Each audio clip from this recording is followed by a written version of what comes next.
2024 లేదా 25లో డిగ్రీ లేదా బీటెక్ చదివారా? సాఫ్ట్‌వేర్ జాబ్ కోసం ఎదురు చూస్తున్నారా? అయితే కోడ్ జ్ఞాన్ 100 డేస్ కోర్సులో చేరండి, జాబ్ సాధించండి. Welcome to Suman TV. నేను మీ సుమన్ టీవీ నాగ్. జనరల్గా నెగిటివ్ ఎనర్జీ అనేది వైదిక్ ఆస్ట్రాలజీ ప్రకారం కనుక మనం చూసుకుంటే ఎన్ని రకాలుగా ఉంటుంది, దాని ఎఫెక్ట్ ఎస్పెషల్లీ హ్యూమన్స్ మీద ఏ విధంగా ఉండేటువంటి అవకాశం ఉంటుంది అనేది ఈరోజు మనతో పాటు వేదిక్ ఆస్ట్రాలజీ ఉమా గారు ఉన్నారు. వారి మాటలు తెలుసుకుందాం. నమస్కారం ఉమా గారు. నమస్తే నాగరాజ్ గారు. వైదిక్ ఆస్ట్రాలజీ ప్రకారం కనుక మనం చూసుకుంటే బాగా ఎఫెక్టివ్ కలిగించేటువంటి నెగిటివ్ ఎనర్జీస్ అసలు జనరల్గా ఏముంటాయి, ఎస్పెషల్లీ విమెన్ మీద వాటి ఎఫెక్ట్ అసలు ఏ విధంగా ఉండేటువంటి అవకాశం ఉంటుంది? తప్పకుండా అండి. ఈ నెగిటివ్ ఎనర్జీ అనేటువంటిది ఎప్పుడూ కూడా నాగరాజ్ గారు ఒక ఎక్స్టర్నల్ ఫ్యాక్టర్ అండి. అంటే బయటకి సంబంధించినటువంటి శక్తి అన్నమాట. అంటే ఇన్బిల్ట్గా ప్రతి ఒక్కరూ కూడా ఒక పాజిటివ్ ఎనర్జీ ఉంటుంది. కానీ కొంతమందికి మనం చూస్తే అండి, వేదిక్ ఆస్ట్రాలజీ ప్రకారం కొన్ని నక్షత్రాల వాళ్ళకి పారానార్మల్ యాక్టివిటీస్ వాళ్ళు పసిగట్టగలుగుతారు. కొన్ని నక్షత్రాల వాళ్ళకి అది గుర్తుపట్టే కెపాసిటీ ఉంటుంది. అయితే అసలు ఈ నెగిటివ్ ఎనర్జీ అనేటువంటిది ఎన్ని విధాలుగా విభజించబడి ఉంది అనేటువంటి దాన్ని మనం చూస్తే కనుక, మొట్టమొదటిగా అండి స్థలదోష శక్తి. నాగరాజు గారు, ఈ స్థలదోష శక్తి అంటే ఏమిటి అంటే, మీరు బాగా గమనిస్తే చాలా సందర్భాల్లో మీరు ఫేస్ చేసే ఉంటారు, మీరు కూడా వినే ఉంటారు. నేను ఈ ప్లేస్కి వెళ్ళాక నేను ఆ ఇంట్లోకి వెళ్ళాక నాకు చాలా బాగా కలిసి వచ్చిందండి. నేను ఇల్లు మారిన తర్వాత నాకు అస్సలు కలిసి రాలేదు. మా ఇంట్లోకి వచ్చిన తర్వాత అందరికీ గొడవలు అవుతున్నాయి, హెల్త్ ఇష్యూస్ చాలా ఎక్కువ అవుతున్నాయి, లేకపోతే ఇంట్లో మూగజీవాలు చనిపోతున్నాయి, పెట్స్, లేకపోతే తులసి మొక్క ఎండిపోతుంది, ఇంట్లో చెడు వాసన ఏదో వస్తుంది, భయం వేస్తుంది, ఇలాంటివి. రెండోది ఏంటి అంటే, అక్కడికి వెళ్ళాక చాలా బాగా కలిసి వచ్చింది, లేదనుకుంటే వ్యాపారం చాలా బాగా పెరిగింది, అక్కడికి వెళ్ళాక మా కూతురికి పెళ్ళయింది, మా కొడుకుకి పెళ్ళయింది, మాకు మనవరాలు పుట్టింది, ఇలాంటివి వింటారు. ఏమిటి అంటే ప్లేస్, ఆ స్థలము అనేటువంటి ఆ లొకేషన్లో ఉండేటువంటి శక్తి వల్ల జరుగుతుందండి. ఒక గుడిలోనూ ఒక నార్మల్ ప్లేస్లో ఉండే శక్తి ఎంత విభిన్నంగా ఉంటుందండి. ఒక గుడిలో ఎంత పాజిటివ్ ఎనర్జీ ఉంటుంది, నార్మల్ ప్లేస్లో ఎంత న్యూట్రల్గా ఉంటుంది. అలాగే స్థలదోష శక్తి అనేటువంటిది ఎఫెక్ట్ అయినటువంటి ప్రాంతంలో కానీ, ఇంట్లో కానీ, వ్యాపారంలో కానీ అలాంటి నెగిటివ్ ఎనర్జీయే చాలా ఎక్కువ ఉంటుందండి. దానివల్ల సడన్లీ హెల్త్ ఇష్యూస్ కానీ, యాక్సిడెంట్స్ కానీ, భయము కానీ, నిద్ర పట్టకపోవడం, గొడవలు అవ్వడం, మానసిక పరిస్థితి బాగాలేకపోవడం, ఇలాంటివి చాలా ఎక్కువైతాయి నాగరాజు గారు. సో ఇది స్థలదోష శక్తి అంటారండి. ఇది ఎఫెక్ట్ అయినటువంటి ప్రాంతంలో వ్యాపారము కానీ, విద్య కానీ, వాణిజ్యము కానీ, ఉద్యోగము కానీ, మనశ్శాంతి కానీ, ఆరోగ్యం కానీ, ఏది కనీసం నిద్ర కూడా ప్రశాంతంగా ఉండలేరు, పట్టదు. అలాంటి ఇబ్బందులు ఉంటాయి నాగరాజు గారు. ఇక రెండోది ఏంటి అంటే మానస దోష శక్తి. నాగరాజు గారు, ఈ మానస దోష శక్తి అంటే కొంతమంది ఉంటారండి, ఒక తెలియనటువంటి నెగిటివ్ ఎనర్జీ వాళ్ళలో ఉంటుంది. ఎలా ఉంటుంది అంటే, చిన్న విషయాన్ని కూడా పెద్దగా ఆలోచిస్తుంటారు, గొడవ చేస్తుంటారు, ఏమీ లేని దానికి ఏదో ఉన్నట్టుగా సృష్టిస్తుంటారు, ప్రతిదీ కష్టంగా ఫీల్ అవుతూ ఉంటారు. ఓవర్ థింకింగ్ కానీ, యాంగ్జైటీ కానీ, ఎమోషనల్ థింగ్స్ కానీ, సెన్సిటివిటీ కానీ చాలా ఎక్కువ ఉంటుంది. నార్మల్గా వాళ్ళు లేనంత వరకు కూడా నార్మల్గానే ఉంటుందండి. వాళ్ళు వచ్చిన తర్వాత తెలియనటువంటి కష్టములు అనేటువంటి రావడం మీరు బాగా గమనిస్తే నాగరాజు గారు, 2 విషయాలు మీకు సైంటిఫిక్గా నేను ప్రూవ్ చేస్తాను. 2 విషయాలండి. ఒకటి, ఒక స్ట్రాంగ్ ఆరా ఉన్నటువంటి వ్యక్తి, 2 వీక్ ఆరా ఉన్నటువంటి వ్యక్తి. ఒక షాపులోకి ఒక స్ట్రాంగ్ ఆరా ఉన్నటువంటి వ్యక్తి ఎంటర్ అయితే ఆ తర్వాత నుంచి విపరీతంగా జనం వస్తారు, కస్టమర్స్ అన్ని బాగా అట్రాక్ట్ చేయగలుగుతుంది అనమాట. ఒక వీక్ ఆరా ఉన్న వ్యక్తి వస్తే ఆ రోజు వ్యాపారం అంతా చెడిపోతుంది. సో ఇది ఆ శక్తి అండి. ఆరా అనేటువంటిది శక్తి యొక్క సూచన అనమాట. అంటే వేరే వాళ్ళు ఇన్ఫ్లుయెన్స్ మన మీద ఆ షాడో పడగానే మనం తప్పకుండా ఆ యొక్క వైబ్రేషన్స్ కానీ, ఆ ఆరా మనకి దగ్గరికి వచ్చిన ఒక చెడ్డ ఆలోచన, దాన్నే చెడు సహవాస దోషం అని 11th హౌస్గా మనం ఆస్ట్రాలజీ కూడా చెప్పుకుంటామండి. సో ఇంక్లూడ్ చేస్తే ఈ మానస దోష శక్తి బేసికల్లీ వాళ్ళ క్యారెక్టర్ కానీ, వాళ్ళ ఆరా కానీ, వాళ్ళ ఆలోచన విధానం కానీ అన్నీ కూడా నెగిటివ్గా ఉంటాయండి. అది వాళ్ళ తప్పో ఒప్పో అనేది పక్కన పెడితే వాళ్ళకి అలా ఉంటుంది. ఆ ఇన్ఫ్లుయెన్స్ వల్ల నష్టము అనేటువంటిది చేకూరుతుంది. ఎలాంటి నష్టము? ఇప్పుడు నేను చెప్పాను చూసారా, వ్యాపారం విషయంలో ఇబ్బందులు, గొడవలు అవుతూ ఉంటాయి తగాదాల్లో. కొన్ని సందర్భాల్లో అలాంటి వాళ్ళు బెదిరింపులు, ఎమోషనల్ బ్లాక్మెయిల్కి దిగుతారు. నువ్వు మాట్లాడకపోతే నేను చనిపోతా, లేకపోతే నేను కోసేసుకుంటాను, లేకపోతే ఇంకోటి ఏదైనా చేస్తాను, ఇలా ఎమోషనల్ బ్లాక్మెయిల్ అండి. సో ఏంటంటే వాళ్ళు దేన్ని కూడా సింపుల్గా తీసుకోలేరు. చాలా ఎఫెక్టివ్గా వీళ్ళు ఎప్పుడు సుఖంగా ఉండరు, హ్యాపీగా ఉండరు, ప్రశాంతంగా ఉండరు, అవతల వాళ్ళని అలాగే ఉంచరు కూడా. మానస దోష శక్తి అంటామండి జనరల్లీ వీళ్ళని. సో వీళ్ళకి సర్పెంట్ శక్తి అనేటువంటిది చాలా ఎక్కువ ఉంటుంది, ఇంక్లూడ్ అయ్యి ఉంటుంది అనమాట. మొండి, యాటిట్యూడ్, యారోగెంట్ ఇలాంటివన్నీ చాలా ఎక్కువ ఉంటాయి వీళ్ళకి, పసిగట్టే విధానం అండి. సో మూడోది నాగరాజు గారు వీళ్ళు ఇదేంటి అంటే అభిచార శక్తి. ఇది కూడా చాలా ప్రమాదకరమైందండి. ఇదేమిటి అంటే ప్రయత్నపూర్వకంగా ఇప్పటిదాకా మనం చెప్పుకున్నవన్నీ కూడా తెలియకుండా అకస్మాత్తుగా ఇన్సిడెంటల్గా జరిగేటువంటివన్నీ కూడా. సో ఇది ప్రయత్నపూర్వకంగా కావాలని మీ మీద ఏడుపు, ఈర్ష, ద్వేషం ఉన్నటువంటి వాళ్ళు ఎవరైనా మీరు ఎదగకూడదనో, మీరు కిందకు వచ్చేయాలనో, మీకు ఆరోగ్య సమస్యలు రావాలనో, ఆ భావన, ఆ చెడ్డ భావన, ఆ కిందకి లాగాలనేటువంటి దృష్టి కోణము, మీ మీద ఉండేటువంటి ఆ నెగిటివ్ ఎనర్జీ ప్రయోగిస్తుంటారు. దీన్నే ప్రయోగము అని చాలా రకాల పేర్లతో పిలుస్తూ ఉంటారండి.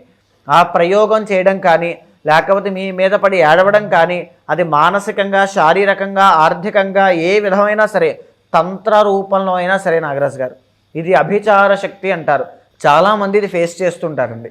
ఈ అభిచార శక్తి విషయంలో ఇబ్బంది పడినటువంటి వాళ్ళకి ఎలా గుర్తుపట్టాలి అంటే ప్రధానంగా మీ ఇంట్లో ఎన్నో రకాల దుర్వాసనలు వస్తూ ఉంటాయి. ఇల్లంతా కూడా తెలియనటువంటి ఒక ప్రేతకళ అనేటువంటిది ఆవహిస్తూ ఉంటుంది. లేకపోతే తెలియనటువంటి హెల్త్ ఇష్యూస్ వస్తూ ఉంటాయండి. బాగా గుర్తుపెట్టుకోండి, మీకు ఎక్కడో నొప్పి వస్తుంది, కానీ మీరు హాస్పిటల్కి వెళ్ళి చూపించిన తర్వాత ఆ నొప్పి మీరు డయాగ్నోసిస్ చేసిన తర్వాత అక్కడ ఏమీ లేదమ్మా అంటారు డాక్టర్, అక్కడ ఏమీ లేదంటారు. అంత ఉంటుందా సార్? అంటే ఎక్స్టర్నల్ ఫోర్స్ మనిషి మీద నెగిటివ్ ఎనర్జీ, ఎనీథింగ్, ఏదైనా ఎనర్జీ నాగరాజు గారు. మంత్రం చదువుతున్నామండి, ఓం నమ శివాయ అని, అది పాజిటివ్ ఎనర్జీ. తిరగేసి చదివితే నెగిటివ్ ఎనర్జీ. మనం గుడిలోకి వెళ్ళాం, ఒక పాజిటివ్ ఎనర్జీ ఉంటుంది. అదే ఇంకొక ప్లేస్కి వెళ్ళాం, ఒక శ్మశానానికి వెళ్ళాం, అక్కడ శివ ఆరాధన జరిగినప్పటికీ కూడా శివుడిగా మనం చూసినా కొంత నెగిటివ్ ఎనర్జీ అనేటువంటిది ఉంటుంది. అక్కడ వెళ్తున్నప్పుడే మనకు ఒక భయం అనేది పుడుతుంది, నెగిటివ్ ఎనర్జీ. సో అక్కడ ఎనర్జీ అనేటువంటిది ఖచ్చితంగా ఉంటుందండి. అది ప్రతి మనిషిని ఎఫెక్ట్ చేస్తుంది. ఆ ఎనర్జీని ఎక్వైర్ చేసుకోవడం కోసమే మనిషి పరిగెడుతూ ఉంటాడు, భగవంతుడు అనుకుంటూ. సో ఇది మూడవది అభిచార శక్తి అండి. ఇది కావాలని కొంతమంది ప్రయత్నపూర్వకంగా మీ మీద ప్రయోగించే శక్తులు చాలామంది ఉంటారండి. అందుకే ఎక్స్పోజ్ అవ్వద్దు, దృష్టి ప్రభావంలోకి పడద్దు, ఎవరికి ఏది ఎక్కువగా చెప్పద్దు అని చెప్తూ ఉంటారు పెద్దలు. సో ఈ అభిచార శక్తి విషయంలో చాలా కేర్ఫుల్గా ఉండాలండి. ఇక నాలుగవది నాగరాజు గారు అసుర శక్తి. ఈ అసుర శక్తి అంటే చాలామంది ఇళ్లలో, కొంతమంది ఇళ్లలో నెగిటివ్ ఎనర్జీ ఏ విధంగా ఉంటుంది అంటే పడుకున్నప్పుడు నిద్ర పట్టదు, సడన్గా ఏదో పేక మీద కూర్చున్నట్టుగా, పేక నొక్కుతున్నట్టుగా, ఊపిరి అందరైనట్టు, మాట వినబడట్లేనట్టు, మాట ఎంత అరుస్తున్నా ఎవరికి వినబడట్లేనట్టు, నిస్సహాయ స్థితిలో ఉన్నట్టు, ఒక భయంకరమైనటువంటి చెప్పుకోలేని ఎక్స్పీరియన్సెస్ అవుతూ ఉంటాయి. ఇదే అసుర శక్తి. వాళ్ళు నడుస్తూ ఉంటే ఇంట్లో వెనకాల నుంచి ఎవరు వెళ్ళినట్టు ఉంటుంటుంది. లేకపోతే ఇల్లంతా కూడా, ఇంట్లో ఉన్న సామాగ్రి అంతా అమ్మేయాలనుకుంటారు, ఒంటరిగా కూర్చుంటారు, ఏదో దీనంగా కూర్చుంటారు, గోడ వైపు తిరిగి కూర్చుంటారు. ఒక తెలియనటువంటి అమావాస్యకి పౌర్ణమికి, ఎస్పెషల్లీ మీరు బాగా గమనించాలి అంటే అమావాస్యకి కానీ పౌర్ణమికి కానీ వాళ్ళలో చాలా మార్పులు ఉంటాయండి. అసుర శక్తి అది బాగా యాక్టివేట్ అయ్యేటువంటి, ఎనర్జీ యాక్టివేషన్ అయ్యేటువంటి తిథులు అనమాట. ఆ టైం దగ్గరికి వచ్చేటప్పటికి వాళ్ళ బిహేవియర్లో వైలెన్స్ కానీ వైల్డ్నెస్ కానీ చాలా ఎక్కువగా కనబడుతుంది. వాళ్ళు తెలియనటువంటి ఒక ప్రేతకళతో, తెలియనటువంటి ఒక భయంకరమైన రూపంతో మారుతూ ఉంటారు. ఇదే అసుర శక్తి. దయచేసి ఎవరు భయపడొద్దమ్మా. కొంతమంది ఖచ్చితంగా ఇలాంటివి ఫేస్ చేస్తున్నారు. అలాంటి వాళ్ళకి ఏదో ఒక దారి చూపించాలనే ఉద్దేశంతో ఇవన్నీ చెబుతూ ఉన్నాను. ఫేస్ చేసే వాళ్ళకి బాధ ఆ కుటుంబ సభ్యులకి ఖచ్చితంగా తెలుసండి. ఈ అసుర శక్తితో బాధపడేటువంటి వాళ్ళు చాలామంది ఉన్నారు నాగరాజు గారు. నరదృష్టి ప్రభావం ఇంటి మీద ఒంటి మీద అంత ఉంటుందండి. ఖచ్చితంగా అదే నరదృష్టే కావచ్చండి, లేకపోతే మానస దోష శక్తే కావచ్చు, అభిచార శక్తి కావచ్చు. నెగిటివ్ ఎనర్జీ అయితే ఉంటుంది, ఖచ్చితంగా ఉంటుంది. ఆ నెగిటివ్ ఎనర్జీ వల్ల పడి ఇబ్బందులు పడుతున్న వాళ్ళు చాలా మంది ఉంటారండి. మీరు చెప్పిన దాని ప్రకారం ఈ నాలుగిట్లో కనుక మనం చూసుకుంటే, ఈ నెగిటివ్ ఎనర్జీస్లో మిథున రాశి వారికి, ఎస్పెషల్లీ విమెన్కి ఏ విధంగా ఉండేటువంటి అవకాశం ఉంటుంది అంటే ఈ నెగిటివ్ ఎనర్జీస్లో? అండ్ సెప్టెంబర్ నుంచి డిసెంబర్ వరకు అసలు ఎలా ఉంటుందండి వీళ్ళకి? తప్పకుండా నాగరాజు గారు, మిథున రాశి వాళ్ళకి, మిథున రాశి జాతకులకి అధిపతి బుధుడు అవుతారండి. జనరల్లీ వీళ్ళు ఎవరి జోలికి వెళ్లకుండా డీసెంట్గా వాళ్ళ పని వాళ్ళు చేసుకునేటువంటి విధానంలో ముందుకు వెళ్ళేటువంటి వీళ్ళకి ఒక మానస దోష శక్తి అనేటువంటిది, అంటే ఎలా అంటే వీళ్ళు కాదండి, వీళ్ళకి ఎదురయ్యేటువంటి పరిస్థితులు కానీ, ఫ్రెండ్స్ కానీ, పార్ట్నర్ కానీ, అది మ్యారిటల్ లైఫ్లోకి వచ్చిన స్పౌస్ కూడా కావచ్చండి, లేకపోతే వీళ్ళ బిజినెస్ పార్ట్నర్ కూడా కావచ్చు. వీటి వల్ల అండ్ ఎస్పెషల్లీ చెప్పాలి అంటే అండి, మిథున రాశిలో ఉండేటువంటి ఆరుద్ర నక్షత్ర జాతకులకి వాళ్ళ యొక్క పూర్వజన్మ కర్మ యొక్క వాసనలు కావచ్చు, లేకపోతే జరగబోయేటువంటి పారానార్మల్ యాక్టివిటీస్ కావచ్చు, ఒక మనిషిని ప్రిడిక్ట్ చేసేటువంటి విధానం కావచ్చు, ఒక మనిషి ముఖంలోకి చూసిన తర్వాత ముఖం చూసి చెప్పగలిగేటువంటి కెపాసిటీ కావచ్చు, ఆరుద్ర నక్షత్రానికి బై బర్త్ ఖచ్చితంగా ఉంటుందండి, చదువు ఉంటుంది. ఈ మిథున రాశి వాళ్ళు ఎలాంటి విషయాల్లో దీనివల్ల ఇబ్బంది పడతారంటే అండి, నెంబర్ 1 మానస దోష శక్తి వల్ల చాలా ఇబ్బంది పడతారు. అవతల వచ్చిన పార్ట్నర్ వల్ల వీళ్ళకి సుఖము ఉండదు, సంతోషం ఉండదు, ఏమీ ఉండదు. అండ్ బిజినెస్లో తీవ్రమైనటువంటి నష్టాలు చూస్తారు. అది ఏంటి అంటే చిన్న విషయం నాగరాజు గారు, ఒక తండ్రి సంపాదిస్తున్నప్పుడు కుటుంబం అంతా కూడా ఎలా అయితే తండ్రి యొక్క సంపాదన మీద ఆధారపడి బ్రతుకుతూ జీవనాన్ని కొనసాగిస్తూ ఉంటారో, అలాగనే ఒక వ్యక్తి పక్కన ఇంకొక వ్యక్తి ఒక నెగిటివ్ ఎనర్జీతో ఉన్నప్పుడు ఇక్కడ చూడండి, తండ్రి యొక్క ఆరా మిగతా పిల్లల మీద కావచ్చు, భార్య మీద కానీ పడి వాళ్ళంతా చాలా బాగున్నారు. ఇక్కడ ఒక నెగిటివ్ ఎనర్జీ ఉన్నటువంటి వ్యక్తి యొక్క ఆరా ఈ మిథున రాశి వాళ్ళ జీవితం మీద పడడం వల్ల మెరిటల్ లైఫ్ అనేటువంటిది చాలా డ్యామేజ్ అవుతుంది, బిజినెస్ లైఫ్ అనేటువంటిది డ్యామేజ్ అవుతుంది, కెరీర్ అనేటువంటిది అప్స్ అండ్ డౌన్స్ అనేటువంటివి చాలా ఎక్కువ వస్తాయండి. అన్నిటికంటే ముఖ్యమైనటువంటిది న్యాయపరమైనటువంటి చిక్కులకి గురవుతారు. అండ్ ఇంకొకటి నాగరాజు గారు, బ్లడ్ రిలేటెడ్ ఇష్యూస్ అనేటువంటివి, లేకపోతే ఈ కోపం అనేటువంటిది విపరీతంగా పెరిగిపోవడం, లేకపోతే ఎనీథింగ్ అండి.